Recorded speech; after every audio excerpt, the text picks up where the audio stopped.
بسم اللہ الرحمن الرحیم۔ السلام علیکم۔ میرے عرب کو آئی ٹھنڈی ہوا جہاں سے، میرے عرب کو آئی ٹھنڈی ہوا جہاں سے، میرا وطن وہی ہے، میرا وطن وہی ہے۔ آج 14 اگست 2021 پوری قوم یوم آزادی ملی جذبے کے ساتھ منا رہی ہے، اور آج کے دن کچھ سوال ہیں جو انفرادی طور پر بھی ہمیں جن سوالات پہ غور کرنا چاہیے، اور بحیثیت قوم سوچنا چاہیے ہمیں کہ یہ ملک کیوں بنایا گیا تھا، وہ کیا مقصد تھا جس کے لیے ہم ہندوستان سے علیحدہ ہوئے تھے، اور برطانوی جو حکومت تھی، برطانوی جو سامراج تھا، اس سے ہم نے آزادی حاصل کی تھی۔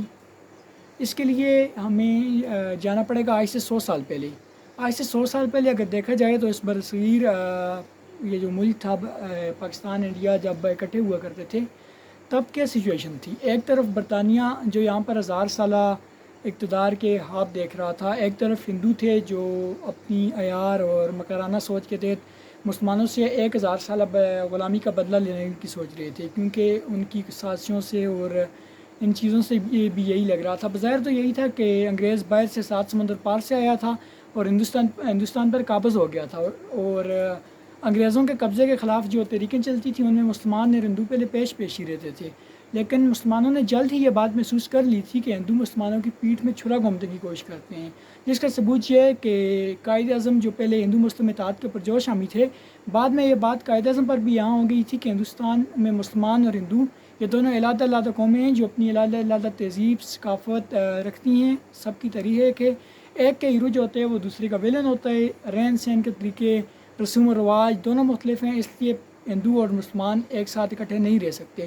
پھر قائد اعظم نے علیحدہ مملکت کی جدوجہد شروع کی، اور اس سارے سنیریو میں اگر دیکھا جائے تو ایک طرف ہندوؤں کی مکرانہ سوچ اور مکاریاں، دوسری طرف انگریزوں کا جو خواب تھا کہ وہ یہاں پر 1000 سال اقتدار حکومت کریں گے، اس میں قائد اعظم محمد علی جناح آپ کو مسکراتا ہوا نظر آئے گا، جس کی انتھک محنت اور کوشش اور جو ان کے ساتھ ٹیم تھی کام کرنے والی، ان کی امجد کوششوں کی وجہ سے یہ ملک وجود میں آیا۔ لیکن اس ملک میں اگر دیکھا جائے، چونکہ اس ملک کی بننے کی تاریخ ہم ذرا بعد میں بیان کرتے ہیں، اس سے تھوڑا اور پیچھے چلے جاتے ہیں، ہم چلے جاتے ہیں 19ویں صدی کے اوائل میں چلے جاتے ہیں، یا 20ویں صدی کے شروع میں۔ یہ جو سال 100 سال ہے، اس میں ہم دیکھتے ہیں کہ پوری دنیا میں مسلمانوں کی کیا سچویشن تھی۔ اگر پوری دنیا میں مسلمانوں کی صورتحال پر نظر دوڑائی جائے تو خلافت عثمانیہ جو کہ مسلمانوں کی مرکزی حکومت تھی، جسے پوری دنیا کے مسلمان خلیفہ مانتے تھے، خلافت عثمانیہ کے جو بادشاہ ہوا کرتے تھے، اس کا بھی تقریباً خاتمہ ہو گیا تھا۔ وہ بھی اپنی آخری سانسیں لے رہی تھی، کیونکہ اندرونی سازشوں اور بیرونی دشمنوں کے گھرچوڑ کی وجہ سے، اور پھر جنگ عظیم میں ناکامی کے بعد وہ تو 20ویں صدی کے اوائل میں بالکل ہی ختم ہو گئی تھی، اور اس سے چھوٹے چھوٹے ٹکڑوں میں تقسیم کر دیا گیا۔ اب خلافت عثمانیہ کی خلافت کی تو یہ سچویشن ہو گئی تھی۔ اس کے علاوہ مسلمانوں نے ہندوستان پر تقریباً کوئی 800 سال کے لگ بھگ حکومت کی، جن میں 300 کچھ سال، لگ بھگ 300 سال مغلوں کا دور اقتدار رہتا ہے۔ تو اسی دور میں جب دیکھا جائے تو مغلوں کا جو برائے نام اقتدار دہلی کے لال قلعے تک محدود ہو کے رہ گیا تھا، وہ بھی ختم ہو گیا 1857 کی جنگ آزادی کے بعد، اور بہادر شاہ ظفر کو وہاں سے جلا وطن کر کے رنگون بھیج دیا گیا۔ اور اس سچویشن میں مسلمانوں نے کچھ اللہ تعالیٰ کا کرنا یہ ہوا، کچھ عظیم لوگ پیدا ہوئے جنہوں نے مسلمانوں کی اصلاح کا بیڑا اٹھایا، اور یہاں بر صغیر میں ایک تو 1857 کی جنگ آزادی نے جن لوگوں کو متاثر کیا، ان میں سر سید احمد خان کا نام سر فہرست ہے۔ وہ 1857 کی جنگ آزادی میں یہیں پر موجود تھے، اور انہوں نے یہ تمام حالات اپنی آنکھوں سے دیکھے۔ پھر انہوں نے ان اسباب پہ غور کرنا شروع کیا کہ کیا وجہ ہے مسلمانوں کی تنزلی کی۔ جب انگریز یہاں پر آئے تھے تو انہوں نے 1857 کے بعد مسلمانوں کو بالکل ہی ختم کر کے، یعنی مکمل پورے ہندوستان پر ایک طرح سے قابض ہو گئے تھے 1857 کے بعد، اور اس کے بعد سے مسلمانوں کا زوال بھی شروع ہو گیا تھا۔ وجہ یہ تھی کہ جب انگریزوں کا اقتدار یہاں پر قائم ہو گیا تو انہوں نے سرکاری مشینری چلانے کے لیے، دفاتر وغیرہ چلانے کے لیے کچھ لوگوں کی ضرورت پڑی۔ اس کے لیے انہوں نے یہاں پہ نظام تعلیم بھی ایک طرح کا بنا دیا تھا، جو انگریزی نظام تعلیم، اس میں ہندوؤں نے ایسا کام کیا کہ انگریزی علوم جو برطانیہ نے جو نظام تعلیم بنایا تھا، اس کے تحت انہوں نے وہ علوم سیکھنے شروع کیے، اور سرکاری ملازمتوں میں حصہ بھی انہیں مل گیا۔ جبکہ مسلمانوں نے اس کے برعکس کیا، مسلمانوں نے جو نظام تعلیم انہوں نے رائج کیا تھا، یہ مسلمانوں نے لگا کہ یہ پڑھ کر مسلمانوں کے بچے اپنے مذہب سے دور ہو رہے ہیں، اس وجہ سے مسلمانوں نے وہ علوم کے سیکھنے سے انکار کر دیا۔ تو سر سید احمد خان کو یہی وجہ معلوم ہوئی کہ جدید علوم سے دوری مسلمانوں کی تنزلی کی وجہ ہے، کیونکہ اس وجہ سے وہ سرکاری ملازمتوں میں حصہ نہیں لے پاتے، تو وہ کچھ خاص کنٹریبیوٹ بھی نہیں کر سکتے. اس وجہ سے ہندو ہوتے ہیں وہ مسلمانوں کے ساتھ اس طرح کا رویہ رکھتے ہیں، ٹھیک سلوک نہیں کرتے. تو مسلمانوں نے سر سید احمد خان کی پہلی جدوجہد تھی کہ مسلمانوں کو اس تعلیم کی طرف راغب کیا جائے. خیر جی، ایک علیحدہ سے ٹاپک ہے، میں تھوڑا مختصر الفاظ میں سے بیان کرنے کی کوشش کروں گا. پھر سر سید احمد خان نے انگریزوں کو یہ باور کروانے کی کوشش کی کہ مسلمان آپ کے دشمن ہرگز نہیں ہیں. جیسے کہ ہندوؤں نے ایک افواہ پھیلا دی تھی کہ مسلمانوں نے جنگ آزادی ہندوؤں اور مسلمانوں نے مل کر شروع کی تھی، لیکن بعد میں جب وہ ناکامی ہو گئی، بہت ساری وجوہات تھی کہ وہ یہ جنگ آزادی ناکام کیوں ہوئی. اس کے بعد سے ہندوؤں نے اس کا سارا ملبہ مسلمانوں پہ ڈال دیا تھا، اور انگریز جو پہلے ہی مسلمانوں سے خائف تھے کیونکہ انہوں نے مسلمانوں سے اقتدار چھینا تھا، ہندو تو اقتدار میں تھے ہی نہیں. انگریزوں کو یہ ڈر تھا کہ مسلمان پھر سے اپنا اقتدار حاصل کرنے کی کوشش کریں گے، اس لیے انہوں نے ایسا کیا تھا کہ مسلمانوں کے ساتھ انہوں نے اس طرح کا رویہ رکھا، انہیں سرکاری ملازمتوں اور بڑے عہدوں سے دوری رکھا. پھر فوج میں جو تھے ان کی بس سپاہی اور بہت اونچے عہدوں میں انہیں فوج میں بھی جانے کی اجازت نہیں دی جاتی تھی. پھر بھی جب پاکستان بنا تو ایک وجہ یہ بھی آیا کہ سرکاری ملازمین کی کمی ہوئی تھی. اس میں بھی جو ملازمین تھے وہ دفاتر کو چلانے کے لیے عملہ آفیسر کی کمی تھی. آفیسر ہمارے پاس بالکل نہیں تھے اور نچلے عہدے کے کام کرنے والے پھر لوگ موجود تھے. پھر چلیں یہ جدوجہد ہوتی رہی. مسلمانوں کو علامہ اقبال جیسے ایک لیڈر مل گئے جنہوں نے اپنی شاعری کے لیے ذریعہ امت کو بیدار کرنے کی کوشش کی، اور ایک نظریہ انہیں ایک ولولہ تازہ دیا میں نے. اقبال کی شاعری میں بھی یہ چیزیں ملتی ہیں. اقبال کا تصور خودی، تصور مرد مومن، اور جو قومیت کا زبردست تصور علامہ اقبال نے پیش کیا، اور اسلام اور جمہوریت ان سب کو، جمہوریت کا جو اور مغربی افکار کا جو پوسٹ مارٹم انہوں نے کیا ہے علامہ اقبال کی شاعری میں ملتا ہے، یہ شاید ہمیں اور کہیں نہیں ملے گا. خیر جو بھی سچویشن تھی، اس کے بعد واقعات ہوتے گئے اور بالآخر 14 اگست 1947 کو قائد اعظم کی انت تک محنت اور کوشش کی وجہ سے یہ ملک بن گیا. یہ ملک بن گیا. اس ملک کو بنانے کے لیے کیا مقاصد تھے، وہ کیا مقاصد تھے جن کے تحت یہ ملک بنایا گیا. اس ملک کا مقصد کیا تھا؟ اس کے لیے اگر دیکھا جائے تو وہ 50 لاکھ لوگوں نے جو قربانی دی تھی. دنیا کی تاریخ کی سب سے بڑی ہجرت ہوئی تھی، یعنی 50 لاکھ لوگ جس میں مختلف واردات اور حادثات میں شہید ہو گئے تھے، اور دنیا ادھر سے ادھر ہو گئی تھی. ان لوگوں نے یہاں ہجرت کی اور یہاں سے کچھ لوگوں نے وہاں ہجرت کی. پوری دنیا کی تاریخ میں کوئی اس طرح کی آپ کو ہجرت نہیں ملے گی، اتنی بڑی قربانیاں نہیں ملیں گی. یہ اس جدوجہد کے تحت جو ملک بنایا گیا تھا، آخر اس کا کوئی مقصد تھا. اور وہ کیا مقصد تھا جس کے تحت اتنے لوگوں نے اپنا گھر بار، اپنی جائیداد، زمینیں، سب کچھ چھوڑ چھاڑ کر بے سر و سامانی کے عالم میں پاکستان ہجرت کی تھی؟ ان کا ایک ہی خواب تھا، ان کا ایک ہی مشن تھا، وہ یہ کہ پاکستان ایک ایسی مملکت، ایک ایسی ریاست ہوگا جہاں وہ اسلامی اصولوں کے مطابق زندگی گزار سکیں گے، جہاں پہ اسلام کا نظام نافذ ہوگا اور اسلامی نظام حکومت نافذ ہوگا. لیکن آج ہم موجودہ نظر دوڑائیں پاکستان پر، آج پاکستان کی 74 سالہ تاریخ دیکھیں کہ ہم نے کیا کھویا اور کیا پایا، تو بہت ساری چیزیں ہمیں نظر آتی ہیں. بلا شبہ ہم نے کافی زیادہ ترقی کی ہے، کیونکہ دشمن کا یہ کہنا تھا کہ عارضی طور پر ان ممالک کو پاکستان آزاد کر دیتے ہیں، 2 ممالک بنا دیتے ہیں، لیکن پاکستان کے لیے اس طرح کے حالات کریٹ کیے گئے کہ بعد میں پاکستان خود ہی ضم ہو جائے ہندوستان کے ساتھ، کیونکہ مہاجرین کا مسئلہ تھا، پھر ریاستوں کے حالات کا مسئلہ تھا. کشمیر جو سب سے بڑا ایشو ہمارے درمیان، پاکستان اور انڈیا کے درمیان ابھی تک وہ درد سر بنا ہوا ہے دونوں ریاستوں کے درمیان. اور اسلحے کی تقسیم میں انہوں نے بددیانتی اور اس طرح کا مظاہرہ کیا. سرکاری ملازمین کی کمی تھی، نہری پانی کا مسئلہ تھا. اس کے علاوہ پاکستان جو جنگیں لڑ چکا ہے، 1948 میں جنگ ہوئی، 1965 کی جنگ ہوئی، اور وہ بھی معجزانہ طور پر پاکستان جیتا. 1971 میں پھر ہمیں یہ چوٹ لگی اس وجہ سے یہ کہ ہمارا ایک مشرقی بازو ہم سے ٹوٹ کر علیحدہ ہو گیا. لیکن اس کے بعد پاکستان نے کافی سروائیو بھی کیا ہے. پاکستان روس افغانستان میں کیوں آیا تھا؟ یہی پاکستان کی سرزمین عالمی لیول پر تجارتی لحاظ سے بہت زیادہ اہمیت رکھتی ہے اور سونے کی چڑیا کہلاتا ہے پاکستان، کیونکہ یہ جغرافیائی لحاظ سے بھی اس طرح ایسی جگہ پر موجود ہے. اس کے علاوہ ہمارے پاس سمندر ہیں، گوادر وغیرہ. تو روس گرم پانیوں کے لیے افغانستان میں آیا تھا. اس کا مقصد افغانستان کے پانیوں میں کیا کرنا تھا روس نے آ کر، جو اتنی بڑی سلطنت تھا اور جس کے بارے میں کہا جاتا تھا کہ روس میں سورج غروب نہیں ہوتا. وہ افغانستان آیا اور اپنے خواب اس کے وہی آنکھوں میں ٹوٹ گئے. روس کے بھی تقریباً کوئی 15 ٹکڑے ہوئے. اس کے علاوہ 2000 پاکستان کی بات ہو رہی ہے تو پاکستان نے اس کے بعد اسی دوران پاکستان نے وہ ملک جو ایک سوئی تک نہیں بنا سکتا تھا، اس ملک نے ایٹمی طاقت پر ملک بن گیا. ہم نے ایٹم بم بنا لیا. اور بھی پاکستان اس سچویشن میں کافی زیادہ سروائیو کیا ہے پاکستان نے. پھر دہشت گردی کے خلاف سب سے بڑی جنگ ہم نے لڑی ہے، اور اس میں لاکھوں مسلمان شہید بھی ہوئے ہیں، جوائے روز کے بم دھماکے اور یہ سب کچھ چیزیں ہوتی رہی ہیں۔ پھر امریکہ افغانستان میں آیا، اس کا مقصد بھی ظاہر پاکستان تھا۔ اس میں پاکستان نے جو پہلے ہی ماجرین کو اپنے ملک میں اجازت دے دی تھی، افغان ماجرین ناگزین بھی یہاں پر آئے، اور بھی پاکستان کو ماجرین کی بدکاری اور کم از کے مسائل بھی سامنا کرنا پڑا۔ اس کے علاوہ اسمگلنگ، دہشت گردی، امریکہ نے جو ہی حملہ کیا افغانستان پر، تو اس وجہ سے ہمیں اس طرح کے مسائل کا سامنا بھی کرنا پڑا۔ پھر بھی پاکستان نے سروائیو کیا، آج بھی پاکستان موجود ہے، اور پاکستان کو توڑنے کے خواب دیکھنے والے وہ پہلے تو روس شکست کھا کے بھاگ گیا، اب امریکہ نے بھی شکست کھا لی ہے، اور تقریباً اس کا انخلا افغانستان سے مکمل طور پہ ہو چکا ہے۔ لیکن ایک بات اب بھی ہے کہ پاکستان کیوں بنایا گیا تھا؟ کیا پاکستان اس لیے بنایا گیا تھا جو پاکستان میں آج کل سچویشن ہو رہی ہے؟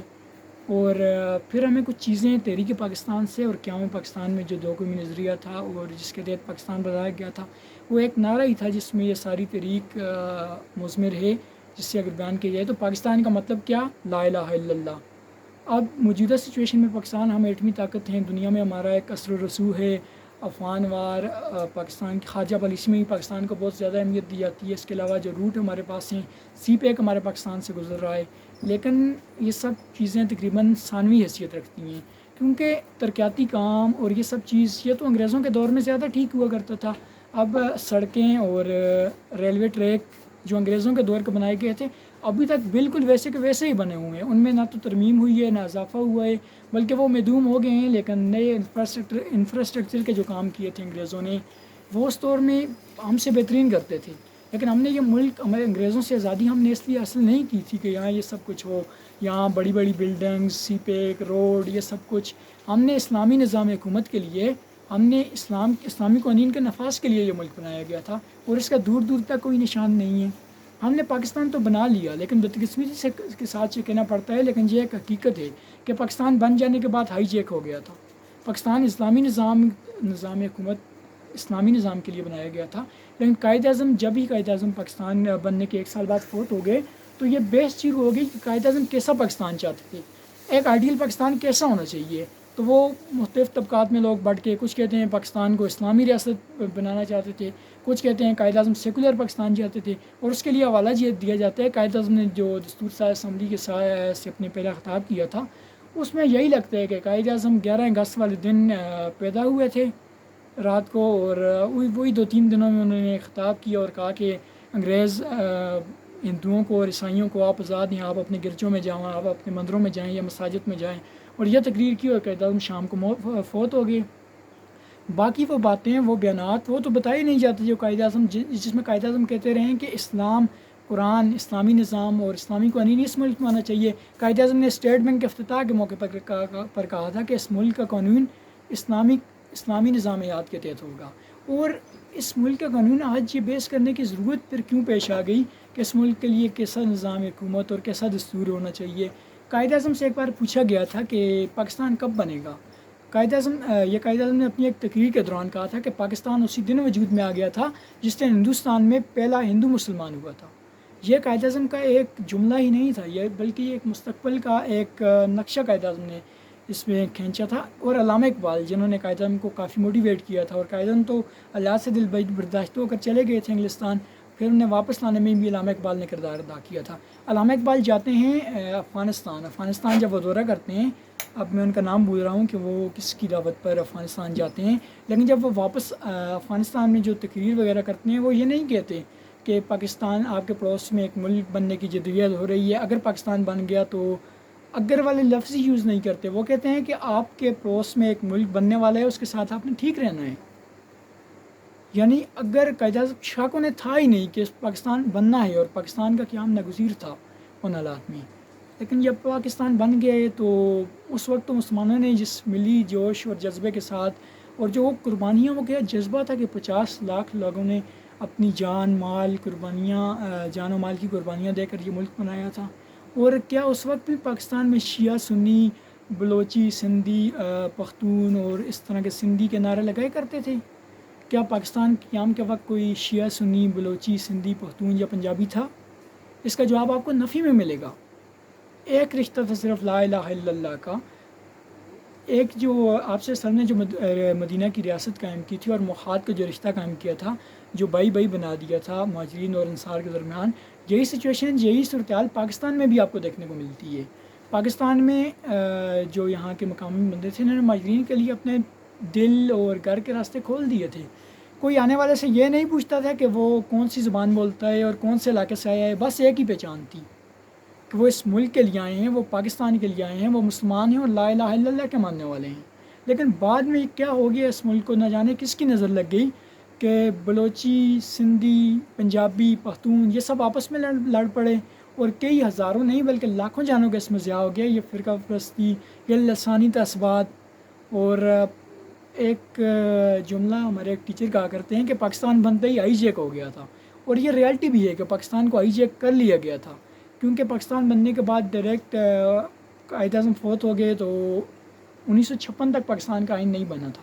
اتنے سال تک ملک آئین کے بغیر رہتا ہے، اور اس کے بعد جو آئین بنتا ہے وہ بھی تعطل کا شکار ہوتے ہوئے 3 بار بنا، اور جو 1973 آخر میں جو آئین ذوالفقار علی بھٹو کے دور میں بنتا ہے، اس آئین کے ساتھ کیا ہوتا ہے، اب اتنی زیادہ ترمیم ہو کر اس کا حلیہ ہی کچھ عجیب سا بن گیا ہے۔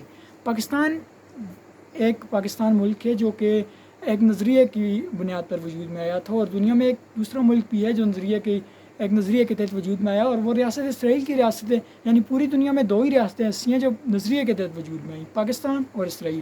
اور اگر اسرائیل کے ساتھ اسرائیل کے ممالک، یہ ان دونوں ملکوں کو کوئی بنے 2 سال کا ڈفرینس ہوگا، 1-2 سال چھوٹے بڑے ہیں۔ پاکستان پہلے بنا اسرائیل سے، لیکن اسرائیل نے کیا اپنے ملک میں؟ اسرائیل نے وہاں پر ڈیوڈ بن گوریان نے ایک تقریر کی تھی، اور اس نے کہا تھا کہ اسرائیل کا آئین تو رات ہے۔ برطانیہ نے آج تک اپنا آئین کوئی تحریری آئین نہیں بنایا، لیکن ہم نے وہ ایک کاش کہ کوئی پاکستان میں بھی یہ کہتا کہ پاکستان کا آئین قرآن ہے۔ قرآن چونکہ یہ چاند بدعات کا مجموعہ، اسلام تو ہے ہی نہیں۔ اسلام تو زندگی کے ایک ایک گوشے کی طرف، ایک زندگی کے ایک لمحے میں رہنمائی کرتا ہے، اور نظام حکومت ہمارا پریکٹیکلی موجود بھی تھا۔ آپ سے اصل نے جو ریاست مدینہ کی بنیاد رکھی تھی، اس میں جو دستور تھا، جو آئین تھا، وہ کیا تھا؟ وہ قرآن مجید ہی تھا، اور قرآن مجید ہی ایک ایسا نظام تھا جس کے تحت اس وقت کی سپر پاور جو تھی روم اور کیسر و کسریٰ کی طاقتیں تھیں۔ وہ کون سی طاقت تھی کہ جس کی وجہ سے کیسر و کسریٰ کو مسلمانوں نے شکست دی تھی؟ وہ قرآن ہی کی طاقت تھی، وہ قرآن ہی وہ قوت تھی جس نے وہ عرب قبائل جو ایک دوسرے کے خون کے پیاسے تھے، جو چھوٹی چھوٹی باتوں پر سالوں جھگڑا کرتے تھے، انہیں ایک بنا دیا تھا، اور نہ صرف ایک بنایا بلکہ رومن اور پرشین امپائر پہ دے مارا تھا۔ اور یہ بحث تو ہونی ہی نہیں چاہیے۔ اسلاموں کے لیے، مسلمانوں کے لیے قانون، دستور یہ تو 1400 سال پہلے ہی ڈیفائن ہو گیا تھا، اور مسلمان قومیت کی تعریف بھی واضح ہو گئی تھی۔ وہ علامہ اقبال کے ایک شعر ہے کہ اپنی ملت پر قیاس اقوام مغرب سے نہ کر، ہاتھ سے ترکیب میں قوم رسول ہاشمی۔ ہماری تو پہچان ہی ڈیفرنٹ ہے۔ ہم تو علاقے، رنگ، نسل، ان سب چیزوں سے بالاتر ہو کر ایک آفاقی نظریہ، ایک زبردست نظریہ ہے پاکستان اسلام کا نظریہ ہے اور اسلامی قومیت کا نظریہ ہے۔ لیکن آج افسوس کے ساتھ کہنا پڑتا ہے کہ ہمارے ملک نے یہ تمام اسباق بلا دیے ہیں۔ ہم نے وہ جذبہ آج ناپید ہو گیا ہے کہ جو اس وقت تھا جب پاکستان بنایا گیا تھا، اور بالکل آج اس وقت اور اس وقت کے اگر حالات کے درمیان موازنہ کیا جائے اور اسے ایک جملے میں بیان کیا جائے تو اس وقت ایک قوم کو ایک ملک کی ضرورت تھی، ایک خطے کی ضرورت تھی۔ آج اس ملک کو ایک قوم کی ضرورت ہے۔ تو اسی باتوں کے ساتھ ویڈیو چونکہ لمبی ہو گئی ہے تو میں علامہ اقبال کے ایک شعر کے ساتھ اجازت افراد کے ہاتھوں میں ہے اقوام کی تقدیر، ہر فرد ہے ملت کے مقدر کا ستارہ۔ السلام علیکم ورحمۃ اللہ وبرکاتہ۔